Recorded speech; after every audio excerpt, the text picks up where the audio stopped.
kita sebagai masyarakat juga harus berusaha gitu, berbenah diri. Karena apa? Karena pemimpin itu kan lahir dari masyarakat juga. Kalau kebanyakan masyarakat itu adabnya berantakan, ya, tidak teredukasi adabnya gitu. Kita akan dihadirkan oleh pemimpin yang adabnya berantakan juga. Iya. Benar-benar. Kayak apa tuh istilahnya buah si malakama. Iya, si malakama itu kan. Iya. Kan kita nggak mau gitu. Ya kapan negara kita bisa jadi negara maju gitu? Kalau pemimpin kita modelnya kayak ondel-ondel semua gitu. Iya. Nah itu Bung. Yang saya kan ya bayangin ya, kita di dunia pendidikan saat ini. Iya, betul. Kenapa saya akan ingin tarik ke dunia pendidikan? Karena dunia pendidikan inilah yang kena imbasnya juga, Bung. Ujung tombak sebenarnya. Karena dunia pendidikan ini kan ujung tombak ya untuk mencerdaskan bangsa gitu ya. Iya bener, diacak-acak gitu. Tapi kita diacak-acak gitu. Bayangin ya, setiap pergantian menteri pendidikan, ganti kurikulum. Benar. Yang ada orang-orang yang berkecimpung di dunia pendidikan, terutama yang berada di lapangan, kita yang di obyok-obyok gitu. Iya, kesusahan lah gitu ya. Yang akhirnya kita nggak tahu gitu tujuan pendidikan kita ini kemana. Nah, akhirnya kan yang menjadi korban masyarakat juga gitu. Nah, di sini makanya pentingnya gitu kita memilih seorang pemimpin yang tepat gitu. Karena kalau kita tidak memiliki pemimpin yang tepat, maka mau sampai kapanpun dunia pendidikan ini akan menerima imbasnya juga. Iya, regulasinya kayak ditahan, Pak. Ditahan untuk berkembang gitu. Kayak di situ-situ aja kesengajaan gitu. Iya, kayak ini kalau masyarakat semakin pintar, ya, waduh, tahu, gitu. Nanti belang gue ketahuan nih, ya. Nanti nafsu kekuasaan saya ketahuan nih. Iya, benar-benar. Nah ini yang menjadi masalah gitu, yang sesungguhnya gitu. Kayaknya para pemimpin kita nggak mau masyarakat tuh menjadi cerdas gitu. Karena semakin cerdas, semakin cepat kita mengetahui belangnya mereka. Iya, betul. Nah, tetapi di sini saya melihat masyarakat ini jangan berkecil hati gitu. Kita sudah memiliki banyak akses gitu ya. Ya, sekarang sudah terbuka ya Pak. Terbuka luas gitu. Kita bisa mendapatkan informasi itu dari segala arah gitu. Ya bayangin ya kayak kejadian sekarang di Gaza gitu ya. Di Gaza ini kan akses internet diputus. Ya. Terus banyak orang-orang yang berkecimpung di dunia pers, ya bukannya dibungkam lagi, dimatikan orang-orangnya gitu. Tembak. Tetapi kok masih bisa gitu, kita melihat kejadian real time di Gaza itu seperti apa saat ini. Ya, karena akses informasi itu satu dimatikan, tumbuh 1000. Ya. Nah, oleh karena itu masyarakat saat ini sebenarnya diuntungkan dengan zamannya teknologi ini. Kita nggak usah peduli gitu ya, misalnya kita menyuarakan isi hati kita gitu ya, kita nggak usah sungkan gitu, kita juga mengedukasi gitu masyarakat yang lain. Kita nggak perlu takut gitu ya dengan hal-hal yang istilahnya ya menakut-nakuti kita gitu. Betul. Kita harus terus menyuarakan gitu, apa yang kita suarakan ini kebaikan. Karena akan menjadi amal jariah Bung buat diri kita gitu. Nah, jadi masyarakat ketika sudah disuguhkan ya oleh berbagai macam ragam informasi, nah kita bisa mengedukasi diri kita sendiri. Agar apa? Agar kita nggak kecolongan lagi gitu. Dalam hal memilih pemimpin. Karena kita harus memilih pemimpin yang benar-benar memiliki adab gitu. Bukan hanya sekedar topeng, hanya sekedar gimmick. Sekedar gelar. Ya, kalau gelarnya bukan ijazah palsu. Iya, kan kebanyakan seperti itu ya. Iya. Karena waktu debat cawapres kemarin ada yang nyentil-nyentil tuh. Kalau mereka itu memiliki ijazah palsu tuh bagaimana gitu. Iya. Saya jadi tambah curiga lagi gitu. Emang ada gitu kan? Nah, di sini Gung, kalau saya pentingnya kita memiliki adab gitu ya. Sebelum kita memiliki ilmu gitu.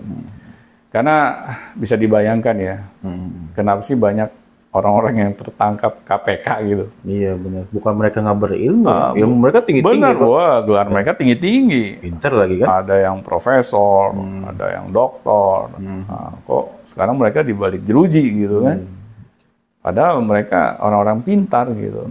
Kenapa gitu, Bung? Kok bisa gitu? Dengan kepintaran mereka, kok mereka masih bisa dibalik jeruji juga gitu? Iya, makanya itu kayak adabnya merosot.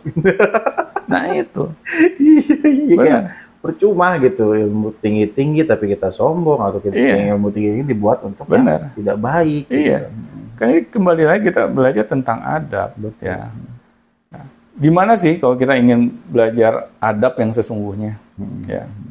Kalau saya melihat kenapa bangsa ini ya, kayak kita kesulitan gitu ya, memiliki pemimpin yang memiliki adab gitu. Benar-benar. Ya karena selama ini kita belajar agama itu, Bung. Iya. Hanya untuk dihafal. Benar. Bukan untuk diamalkan. Iya, kurikulumnya begitu. Tetapi kan saya bilang, Bung, masyarakat itu kan seharusnya cerdas gitu. Iya, Bung, iya, benar. Kita udah tahu nih ya, kita kenapa ya kok bangsa ini kayak seperti jalan di tempat terus. Ya. Pasti kan kita harus mencari tahu kronologisnya. Nah, benar-benar. Sebabnya apa? Iya, iya. Ya kayak kita aja deh, misalnya kita udah pernah nih ya, terprosok gitu di suatu lubang gitu ya. Masa kita mau ke situ lagi? Ke situ lagi? Iya, berarti kita nggak cerdas-cerdas dong. Iya, benar-benar. Nah, di situ kan kita seharusnya mengevaluasi gitu. Gue nggak mau misal terprosok di lubang yang sama. Iya, gue mau cuma ngapalin doang gitu ya. Iya. Nah, kita kan mulai akhirnya belajar gitu, belajar untuk memahami, ya, memahami agama yang kita anut gitu. Gitu di situ ada. Karena di agama Islam saja itu sudah diberikan suatu guideline gitu untuk menjadi manusia yang beradab. Caranya bagaimana itu sudah ada. Tetapi apakah agama itu hanya sekedar bacaan doang? Ya. Lewat sekedar hafalan doang. Iya. Hanya untuk sekedar mengejar nilai gitu. Dan akhirnya nggak ada satupun perintah agama yang kita amalkan. Perasaan belajar agama itu cuma sampai SMA doang. Benar. Makanya kalau kuliah semester 1. Benar dong. Hanya itu doang. Kesannya belajar agama itu hanya cukup 1 semester. Iya, benar. Semester berikutnya ada hal yang lain yang lebih penting. Lebih penting itu. Nah, makanya nggak aneh gitu kok bangsa kita menjadi bangsa yang kurang beradab. Karena agama ini nggak dijadikan panglima, Gung, di dalam kehidupan kita. Tonggak utama. Akhirnya ya nggak aneh gitu. Kita menyepelekan yang namanya agama. Oh, kalau orang yang istilahnya religius, ketinggalan zaman. Kurang beradab gitu kan, dibilangnya kayak begitu. Aneh gitu. Orang yang religius kok dibilang kurang beradab gitu. Balik ya. Kebalik banget kalau menurut saya. Iya. Malah orang yang nggak religius itu yang kurang beradab.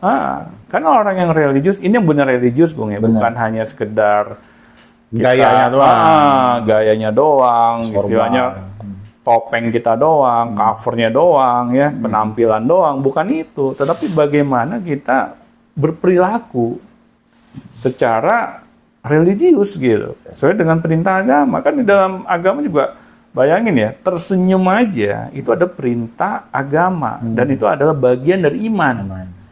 Tersenyum, hanya tersenyum dan banyak hal yang lain gitu.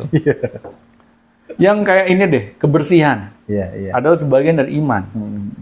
Nah, bayangin kalau kita menjaga kebersihan, itu sama saja kita mengimani gitu kan. Dan padahal menjaga kebersihan itu kan kadang kita anggap sepele gitu. Ngapain sih kita harus jaga kebersihan? Kan ada itu petugas kebersihan. Sampah berantakan nanti kan beresin. Kita nggak sadar, Bung, ketika kita tidak menjaga kebersihan, iman kita itu sebagian hilang. Benar. Ya. Nah, di sini akhirnya ya otomatis gitu kita menjadi manusia yang tidak religius ya, karena kita tidak menjalankan perintah agama. Ya bagaimana kita bisa menjadi orang yang beradab? Jadi di sini, Bung, benang merahnya gitu. Kalau kita ingin gitu ya bangsa ini beradab, maka kita harus mengkaji ulang cara kita belajar agama. Bukan lagi hanya sekedar belajar agama itu formalitas gitu. Betul. Karena untuk mengisi nilai rapot, mengisi nilai ijazah. Nah ini kan kalau cara belajar kita hanya sekedar ya, ke arah sana, ya sudah bisa dipastikan gitu.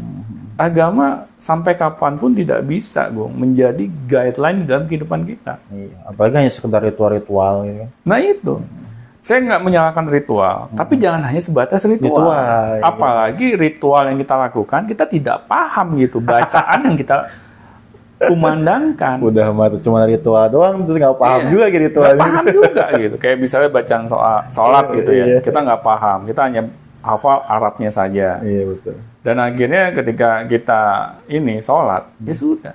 Sholat kita hanya kayak gerakan badan doang gitu. Kayak senam gitu. Nah jadi bagaimana sholat itu yang katanya tiang agama, ya, kita nggak paham dengan bacaan sholat yang kita ucapkan, ya akhirnya kan jadi hambar gitu. Dalam kita menjalani ritual agama kita. Jadi di sini, Gung, yang saya lihat sih inti permasalahannya itu bagaimana kita bisa kembali gitu ya dalam belajar agama yang sesungguhnya. Kita berusaha memahami gitu. Mengapa sih kita diberikan kesempatan untuk hidup di dunia ini? Nah, dari situ juga.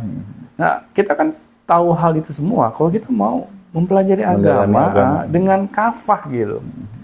Karena kalau kita tidak belajar agama dengan kafah, kita hanya ya sekedar kulitnya doang, ya maka sulit, Bung, sampai kapanpun kita menjadi negara atau menjadi bangsa yang beradab. Baik, terima kasih Pak Doni atas sama-sama pada sore ini tentang bangsa yang beradab. Kalau misalnya mau ditanyakan, silahkan tanyakan langsung di kolom komentar atau di deskripsi. Baik, sampai jumpa di Beyond Education selanjutnya. Sampai jumpa, teman.